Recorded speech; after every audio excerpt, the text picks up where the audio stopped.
18 দিন আগে আমি কোয়েল পাখি ডিম বাজার থেকে এনে ইনকিউবেটরে বসিয়েছিলাম।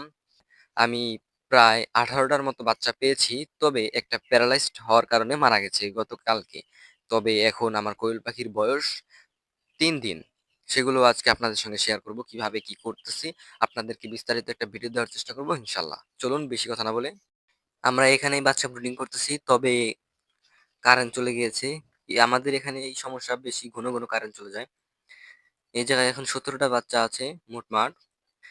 এখানে আমরা চেষ্টা করছি এখানে নিচে তুষ দিয়ে তার উপরে পেপার দিয়ে এখানে আমরা আমাদের কাছে ব্রুডারের যে শীটগুলো থাকে সেগুলো না থাকার কারণে এই কার্টুনের বক্স দিয়ে আমরা ব্রুডার শীট বানাইছি এবং উপরেও কয়েকটা দিছি পেপার দিছি এবং এখানে একটা পানির পাত্র আছে আর খাবার আমরা সব চার মধ্যে ছিটিয়ে দেই যাতে যেখানে যাক সেখানেই খেতে পারে। এইভাবে আমরা চেষ্টা করছি নিয়মিত খাবার দেওয়ার এবং বিস্তারিত একটা ভিডিও দেওয়ার চেষ্টা করতেছি। ইনশাল্লাহ গতকালকে আমরা ভিডিও দেওয়ার চেষ্টা করব ইনকিউবেটর পরিচালনা নিয়ে। তবে আপনারা সাথে থাকবেন। দেখা হবে অন্য কোনো ভিডিওতে।